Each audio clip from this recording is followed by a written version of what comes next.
the strongest memory I have that I think it will stay with me for ages. And it was the refugees that they were trying to seek shelter in Kabul. We were quite worried about the war entering to Kabul because we were thinking the war in Kabul will be more brutal than the provinces. So when I was seeing my fellow Afghans leaving behind their lives that they, spend their lifetime building and just carrying their clothes in their backs, that was sad for me. And it was really a moment of that day which I cannot forget easily. For 3 days, I was out talking with refugees. But that day specifically, when I was seeing the trucks full of items coming to the Kabul, it made me cry, and it reminded me the civil war of '90s. It reminded me my childhood.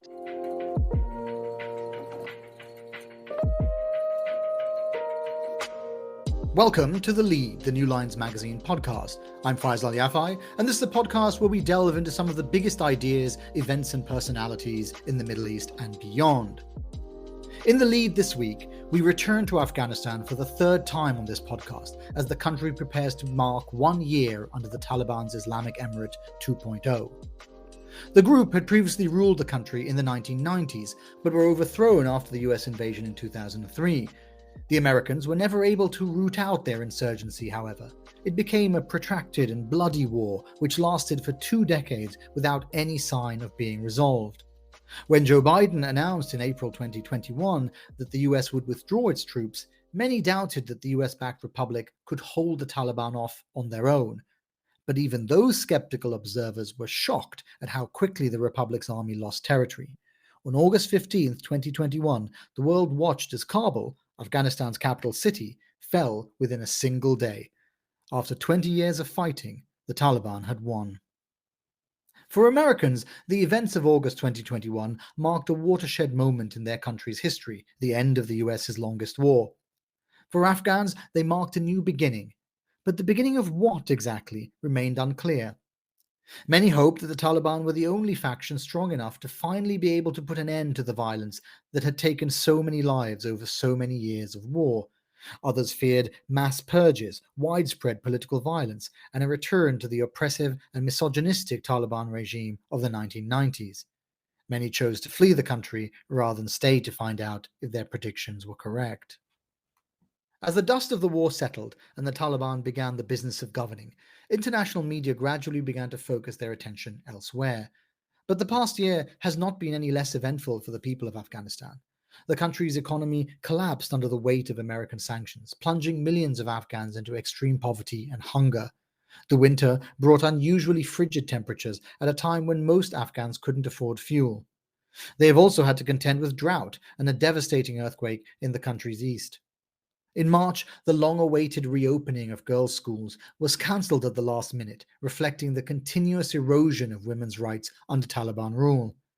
In the midst of it all, the country's Islamic State affiliate has continued their terrorist campaign in the hopes of plunging the country back into civil war. And just last week, a US drone strike in Kabul killed Ayman al-Zawahiri, the leader of al-Qaeda, who appeared to have been hosted by the Taliban despite assurances that they would sever their alliance with the group. For this episode, looking back on the first year under the Taliban, I spoke to Nazila Jamshidi, a gender equality and human rights specialist from Afghanistan who is currently based in the United States.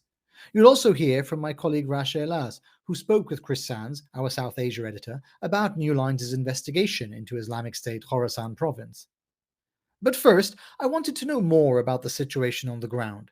And so I began by speaking to our Afghanistan correspondent, Fazelminallah Qazizai, who has conscientiously reported on the past year's events in the magazine's Letter from Kabul newsletter. He spoke to me from his home in Kabul, though we struggled to get a good signal throughout our conversation. Hello? You have me now? You're back. Did you hear my question? No, please repeat yourself. Okay, sure. It's been a year now since the Taliban takeover. Thinking back to the first few days of Taliban rule, what did you think this past year would be like back then? Like, what were your hopes and fears for the future at that time? At that time, I was thinking that there will be a very long and deadly civil war between different factions and between different ethnicity groups and between different political parties. I was thinking that American will stay longer and they will support some of the political groups and armed militia men in Kabul. And Kabul will be the second Lashkargah. You know, Lashkargah is the capital of Helmand.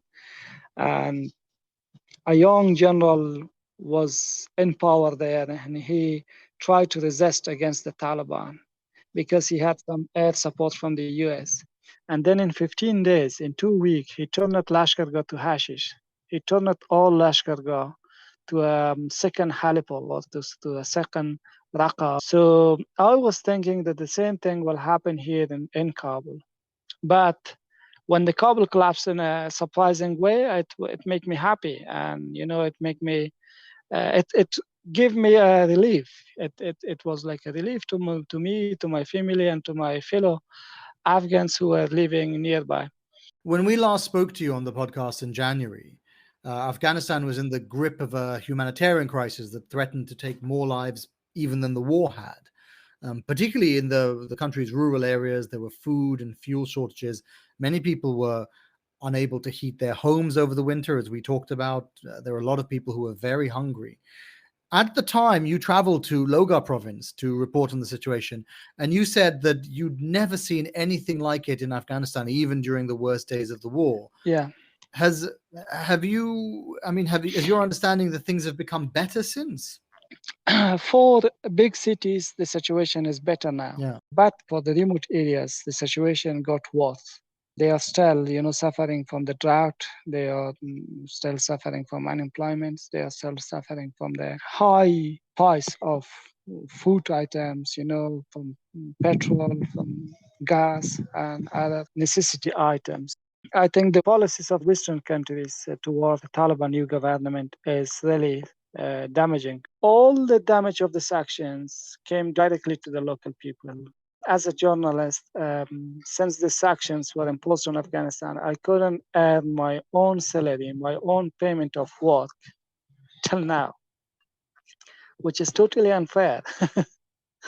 So the sanctions really damage it and weaken it, Afghan economic and Afghan people. Plus, the Ukraine war.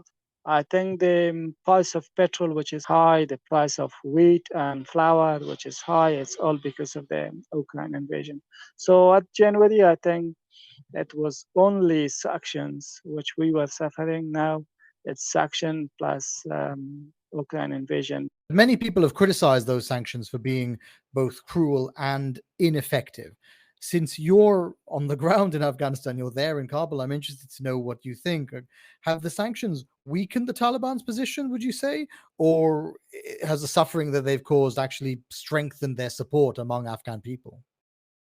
I don't think that the sanctions, damage it or weaken the Taliban. The Taliban were getting stronger every day of this year.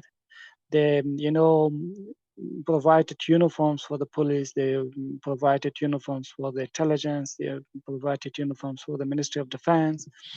They have now brigades. They have divisions. They have conducts. They have military corps that they didn't have before. Even they are air force, ground transportation, everything of their system and government is much stronger than it was in the early months. We do need to talk about the killing of Ayman al-Zawahiri just last week by an American drone. His presence in Afghanistan, with the knowledge and maybe the consent of the Taliban, is quite a big deal. I wonder what you think the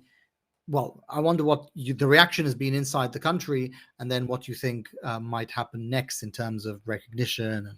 Yes, we had reports of drone in the skies of southern Afghanistan and the skies of eastern Afghanistan. And also we have rumors that the drones were flying over the skies of Kabul.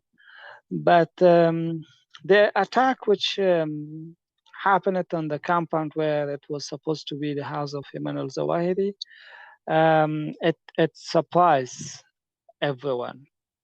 And also it surprised them with a bad news for Afghan. So everyone in Kabul and other provinces of the country just realized that the war with the America is not ended. All the war machines that the American brought after 9/11 to this region, to Afghanistan, is still on its positions, and it's not stopped as we were thinking.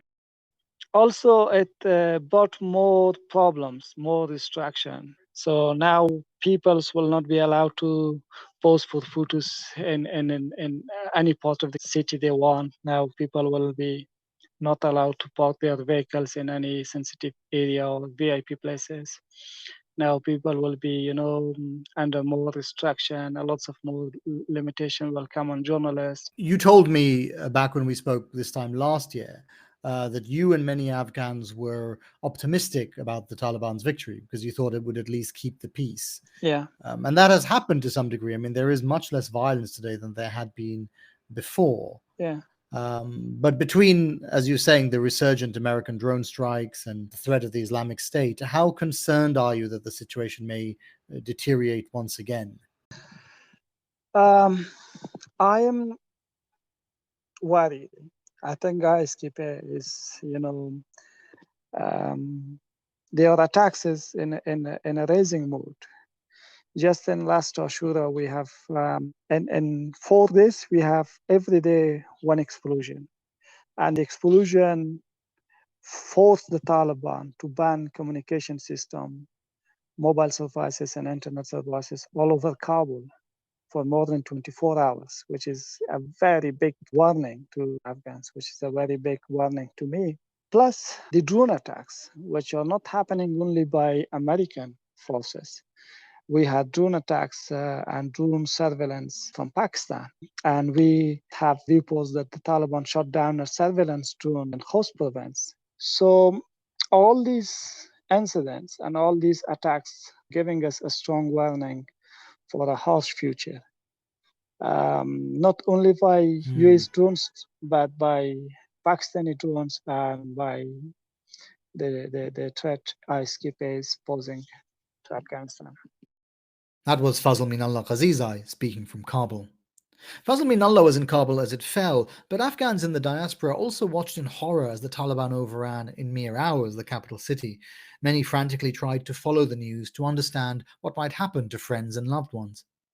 My next guest is Nazila Jamshidi, a gender equality and human rights specialist from Afghanistan who is currently based in the United States. I spoke to her from her office in New York and started by asking her what it was like a year ago to watch the Afghan government collapse, even as life around her in America continued as normal.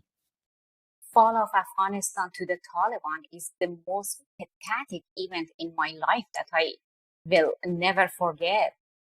To me, Afghanistan actually collapsed on August 12th when my home city, Herat, fell.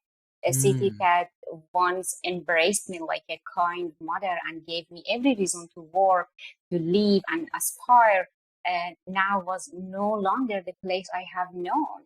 When parts of Herat ultimately fell, my heart began to plunge into fear of losing my homeland, my people, and all the progress we have made. And there was a huge horror among the entire Afghan community in the DC area. So before Herat completely fell, quite frankly, I had more hope in the pro-government fighters in Herat, led by the former Mujahideen leader Ismail Khan, than the national security forces. And I was hearing that national security forces not fighting or being commanded not to fight, while a local fighter who had every resolve to fight and a competent command structure were defending their city. And I was saying that a localized military unit model is more effective to keep the Taliban at bay, especially in the areas neglected by the national forces. Herat fell a few days, 2 to 3 days before Kabul fell. So did that mean that you sort of saw what was going to happen? Well, to me, and it was an end. I was seeing collapse of the entire country. And I remember during the day, last August, I was engaged in lots of activism and advocacy program. and warning about the collapse, and the begging to the world leader to do something, and repeatedly saying that the risk of failing to act may be to lose the entire country and failing a population who relied on our words and promises for 2 decades. And over the night, in my time, when it was daytime in Afghanistan, I was reading the news mostly posted by Herat Times, which was a Telegram channel that would share the most updated and moment by moment news and other local news, of course. Yeah. And I couldn't sleep. I couldn't stop thinking about what was happening in the country.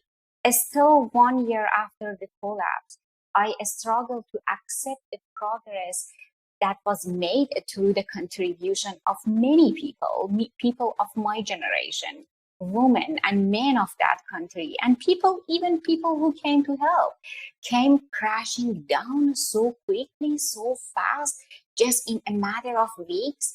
And I start my day by reading stories about new atrocities, new waves of women fleeing the country, and new signs of despair. And I cannot stop thinking about all those journalists, thought leaders, business owners, and professors who are forced to flee their country and now are either in the refugee camp or living in exile with an uncertain future. You sound like you still can't quite believe that all of the progress, for example, in Herat, just crumbled. Not really. That's not how we were told. That's not how we have taught. Perhaps to the world, last summer marked the end of 20 years of the United States war in Afghanistan, something they branded it as a forever war, and were so proud of ending it last summer. But to me and to my fellow Afghan women, it marked the end of the 20 years of progress toward human rights and freedom.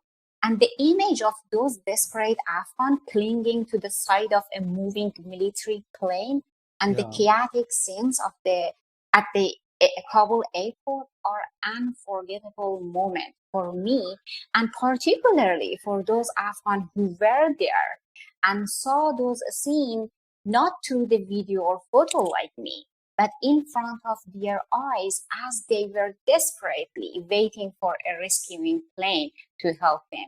So no, I cannot. I do remember everything, every bit painfully, very clearly.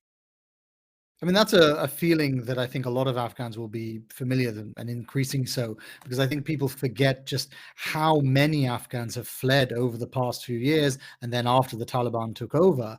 And so it's important, of course, people talk about the humanitarian situation on the ground, and that is important, but it's also crucial to draw attention to the challenges being faced by those outside who have now had to rebuild their lives. Oh, absolutely.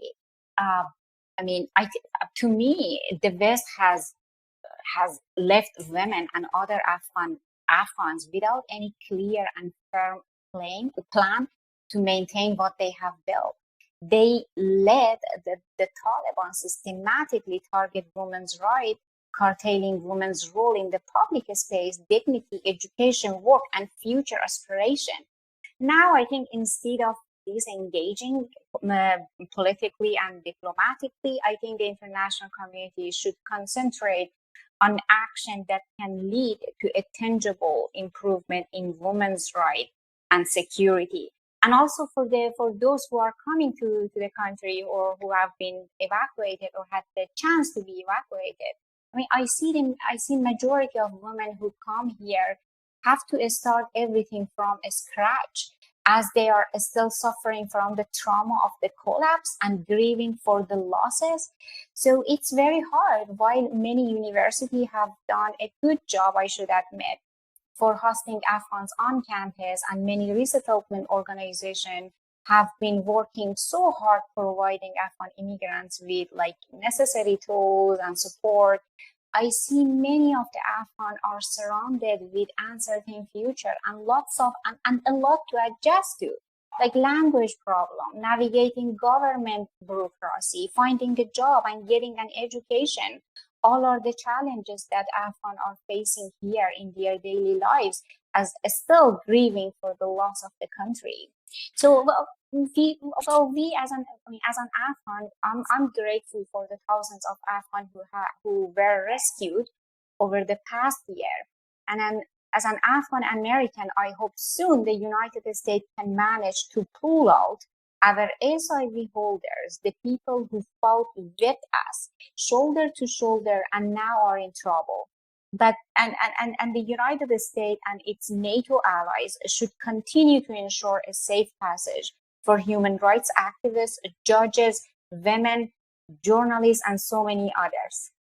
I imagine that you are in touch with quite a lot of Afghans in the US who've had to rebuild their lives. Do you get the sense from them that they think they might ever go back, or that this period now is a new era in Afghanistan to which they could never be part of?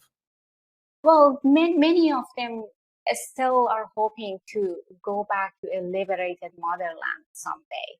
Many of them start their days with reading the news and stories about the people, new atrocities, just like myself.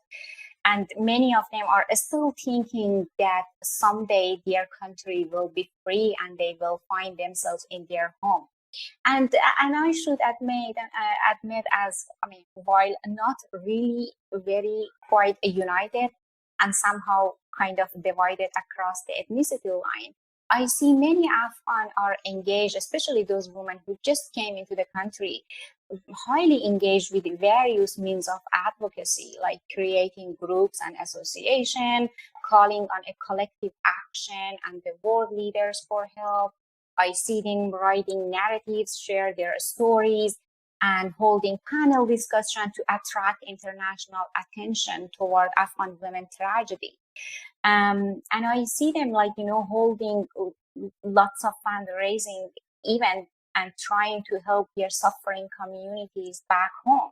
So they kind of still live in Afghanistan moment by moment, and they are grieving, and they share the same grief as the Afghan people inside the country. And they don't want to forget about Afghanistan, and they don't want to forget where they were just a year ago. Yeah. I want to talk a bit about the situation inside Afghanistan. So, because in the initial period after the Taliban won, I remember hearing that there was quite a lot of speculation that they couldn't govern as they had before the American invasion, before when they governed in the 90s, that urban Afghanistan was now too liberal, that there was this desire for international recognition, which would force them into a more moderate stance on, for example, on women's rights. And of course, even the Taliban made sort of promises to that end, but all of that has faded away. I mean, the government has shut women's schools, girls' schools, and they still haven't reopened, and it seems as if they may never reopen. Is it your perspective that that was inevitable from the beginning, that that was always how the Taliban were going to govern? Or do you think maybe there was a moment when they could have been convinced, compelled, pushed to a more moderate position? Well, as I said before, I think the West has left women in Afghanistan without any prepared a plan to maintain what they have built. Working together as a group in Afghanistan. They were the one who led Taliban systematically target women's rights and close the school doors and violate every human rights that women should carry as just as a human being, and as because they exist. So and I think United States and many other countries have already forgotten women. So I haven't seen them to do something and something concretely, something tangibly to change anything about Afghan women, whether it's through targeted sanction, humanitarian aid, political and diplomatic pressure on the Taliban. The US has the obligation to protect and preserve women's rights and gains. It's our obligation morally and strategically. And I should say, we experienced a painful defeat in Afghanistan last summer. And if we don't take concrete action to protect women, we will lose our leading position to advance human rights and freedom in the world. And that would be a huge humiliation in front of our allies and enemies alike. So it's time to take action rather than just delivering a statement. What sort of action are you thinking would work? Because, I mean, the effect of the sanctions has really been felt predominantly by the poorest in the society, not really by the Taliban. I think it's time. I think it's time to take action, to take to use every leverage they have over the Taliban and the countries in close contact with the Taliban. And for sure, the West and the United States have those leverage. I mean, the extent of United States diplomatic influence is just much more than what they are doing right now. Delivering some sort of a statement is just not enough and will not change anything in the Taliban. And there are a lot of means, as I said before, there are a lot of political and diplomatic pressure on the Taliban. There are they can condition their humanitarian aid instead of just some free money, providing some free money to the Taliban. They can impose targeted sanction on the Taliban and just, or if nothing more, deny or avoid meeting them regularly. I mean, they were invited in so many countries when there was a private jet provided for them, sending for them to take them to the West. And that's not how we should face, how we should confront with a group that violate women's rights that badly inside the country. You've spoken in the past about the links between women activists within the country and those without, and you've paid tribute to the way that the activists have tried to continue even after the takeover of the Taliban. It seems to me that seems like quite a ray of hope, a way that things could get, even if incrementally, better. Well, I should say, among all these sorrows and feelings of despair, when I saw hundreds of Afghans, women and men, mainly young, right a day after the collapse, carrying the Afghanistan flag on their shoulder in the street of Kabul and shouting "Bayraq ma, huviyat ma," our flag, our identity, I mean, it gave me hope. I found some very little, small amount of hope in my heart. And I saw young women Crystal Bayat covering herself with the flag. And in the midst of all those hopelessness, still yelling for freedom. And there was a lump in my chest, and I just wanted to sob when I was seeing desperate Afghan having no power, no weapon, no gun, and all they have is their voice, and they still exercise it to claim their rights and protect their country's flag. Are they those whose hopeful messages and success stories were depicted everywhere as a sign of achievement by the West and now descended into a desperate pleas?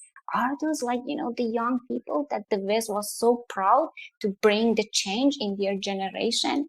So, but even after that, week after week, I was hearing and seeing women take the street to protest the Taliban misogynistic and discriminatory decrees and claiming their most basic rights. And while the protesters the protests were not that popular and only a handful of women were protesting, one could still see a different image of Afghan women and a product of 2 decades of hard and tireless work by women. So I saw it myself. Taliban young men have pointed weapons at them, sprayed them with the pepper spray and called them puppet of the West. And yet the next day they were again in the street and claimed their birth-given right. So that's the thing is still going on. And and that's the thing that gives me a little bit of hope that maybe someday these women can really claim their right and then can really preserve the gains they have made in the country. I wanted to ask you about something that you sometimes hear. You've heard that a lot in the past year. This is the argument that the one good thing about the coming of the Taliban is that they have ended the fighting. And so when we interviewed the journalist Anand Gopal, who had actually been in Helmand province, and he had said that the women that he was spoken to were very concerned because the warlords that the US had allied themselves with were just as violent and oppressive towards women as the Taliban themselves. And so at least the Taliban victory meant that the violence had come to an end, the war had come to an end. Do you think that there is anything in that now, now that we're a year into what the reality of Taliban rule is? Well, to whom they ended this war? To whom they ended this fight? Fight has never ended in Afghanistan since they took it over. The Taliban has made it clear that they intend to severely restrict the freedom previously enjoyed by many women and girls and even men. They made it clear that Afghanistan is no longer a home for female educators, judges, journalists, artists, and politicians. And that is something we have always feared, but never thought that would be our reality. So, and that is something women are in the street and protesting day after day, and with little paper in their hand. And that's a reason a lot of men in Androb, in Panjshir, in Najrab are fighting, and the fight is going on in the country. To whom they ended this fight? I don't see end of the fight in Afghanistan. Women are suffering, children are suffering from food insecurity. People are fleeing the country groups by groups, and we have lost a lot of capacity that we have built in last 20 years. To whom they ended this fight? I don't see a positive peace in Afghanistan. There might be lack of blood because those people who would create insecurity in Afghanistan now are ruling. But do you think there is a positive peace in Afghanistan? The society of Afghanistan is really peaceful to its citizens? They are fleeing the country. They are suffering from lack of human rights, from food insecurity, and from so many other catastrophic situations. And going back to the doors of Iran and Pakistan, to whom they have ended this fight. I don't see end of the fight in Afghanistan. Women are fighting, young generation are fighting for their rights. People of Panjshir, Androb, and Najrab are fighting so hard and carrying the pain they have created in the country every day. So I don't see end of any fight in Afghanistan. That was Nazila Jamshidi in New York. The fragile peace that the Taliban have brought, or the crushing of dissent at least, may itself be under threat. Taliban rule may seem solid for now, but that may be temporary. You'll hear next from Chris Sands, our South Asia editor. My colleague Rasha Elas caught up with him to talk about New Lines' groundbreaking investigation into Islamic State Khorasan Province, or ISKP. The report offers an unprecedented view into the inner workings of the group, its battles with both the Americans and the Taliban during the war, and its plans to reignite the fighting once again. Chris, along with Fazelminallah, whom you heard from earlier, worked on the investigation for years and spoke with sources deep within the organization. So the report is an attempt to tell the story of the Islamic State group in Afghanistan through the life of one of its leaders, a man called Abu Omar Khorasani, who was killed by the Taliban on August the 15th, 2021, the first day that the Taliban took power. And what would you say are some of the major findings of the report so far? Which is a very long report, I must say. Yeah, it's 15,000 words. It's an incredibly long report, hopefully rich in detail. But what Faisal and I were trying to do with the report was to gain a better understanding of the Islamic State and also the Taliban, and in particular, the individuals within these two groups. one thing that struck me during the research and the writing of it was that insurgents or terrorists or extremists, whatever you would like to call them, they are not born that way. They're created. They're a product of their environment and a product of their circumstances. And I think that is something that tends to be lost in a lot of the media coverage of Afghanistan. It was certainly a failing of the media during the war when the Americans were there, and I think it continues to be a failure of the media now. So Faisal and I were trying to figure out really, what drives a man to want to join a group as extreme and as violent as the Islamic State. And I think as a journalist, when I've been out working in Afghanistan, covering incidents like suicide bombings, for example, it's very easy to write the basic details of a suicide attack. You go to the scene, you describe what you see, you interview a few witnesses, you end up writing how many people were killed in your report, and that's it, and you move on. And I think the more I covered those sorts of events, the more I started to try and ask myself bigger questions and perhaps deeper questions about what was driving people to do these things and what was driving the movements behind these attacks. And this essay was really just an attempt to dig deeper and to answer some of those difficult questions. And I think, it's very easy to look at incidents and even conflicts in isolation. And I think you actually sometimes need to take a step back and have a broader view of what's going on.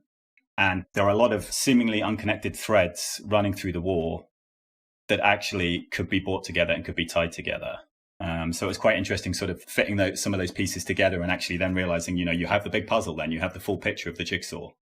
So that's what the report was trying to do, I suppose. It was trying to tell the story of the Islamic State, of the Taliban, and I suppose make sense of this war that ground on for 20 years, the longest war in American history, a war that cost tens of thousands of lives, mostly Afghan lives, but also American lives, of course, British lives, Australian lives, Canadian lives. In many ways, anyone listening to this will have been impacted by the war in Afghanistan. And this report was trying to make sense of that. So in your report, you take a deep dive into the life trajectory of al-Khorasani, who one could say is the founder of Islamic State in Afghanistan? No, so he wasn't the founder. So the Islamic State in Afghanistan emerged in 2015, in early 2015. Its first leader was a man named Hafiz Saeed Khan, who was from the Pashtun areas on the Pakistan side of the border. Abu Omar Khorasani joined the group soon after that and basically rose through the ranks. He served as head of education at one point, as effectively as its deputy leader at one point, and then eventually became its leader within Afghanistan. I'm sorry, is he credited with transforming it in any way? I think that's a hard thing to pin on him as an individual. What I would say is that he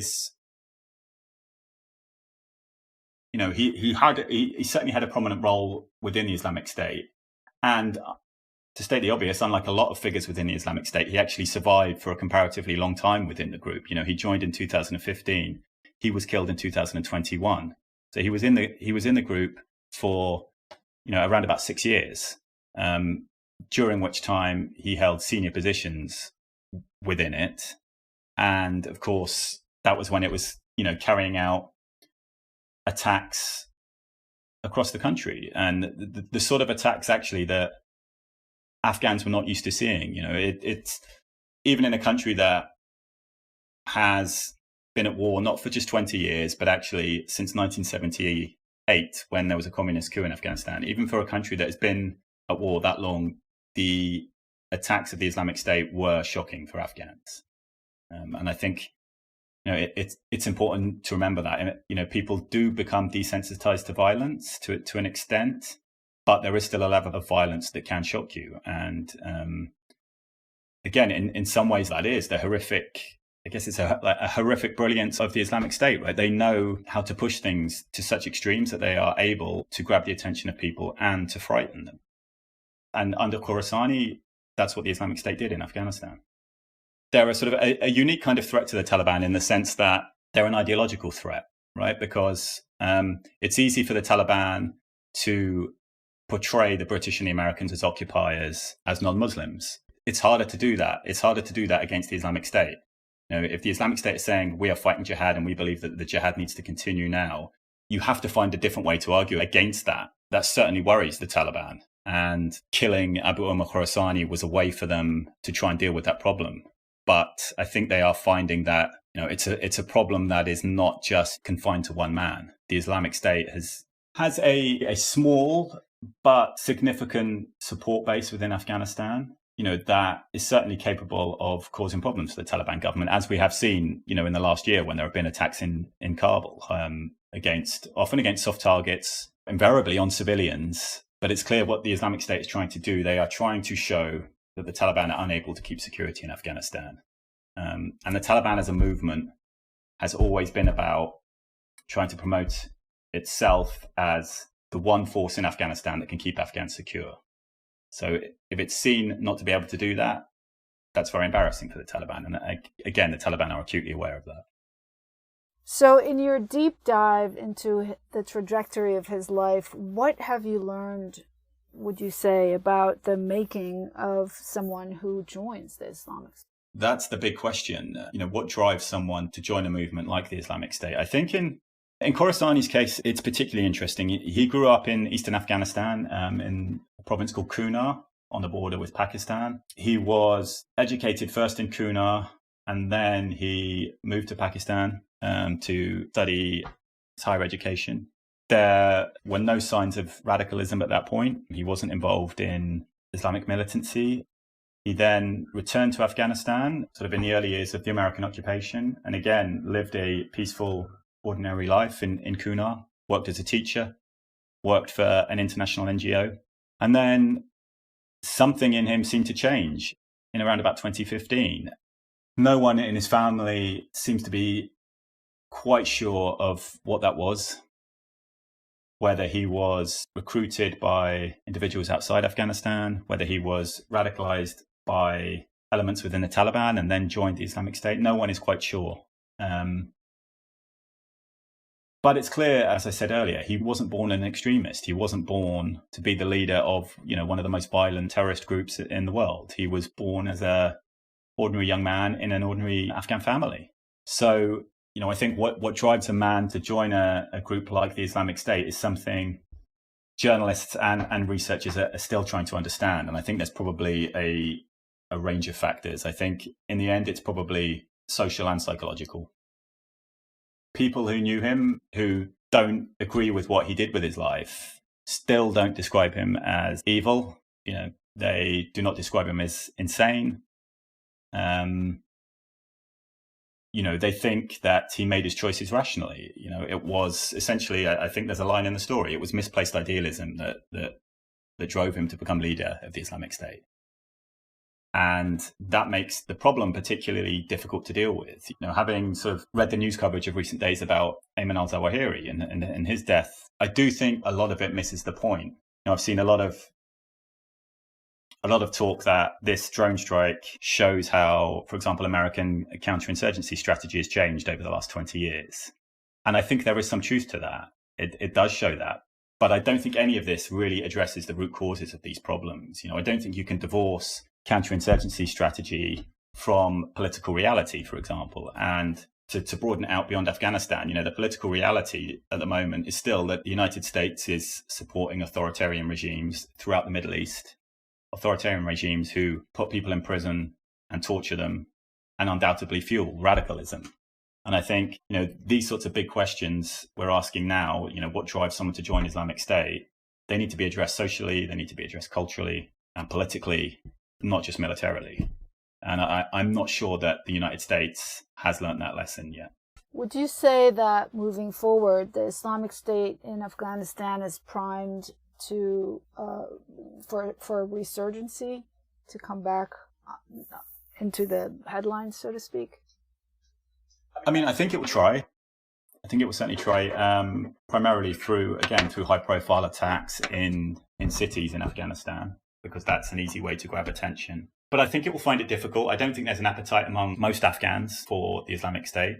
But I think it's something the international community needs to be very aware of when it is isolating the Taliban government.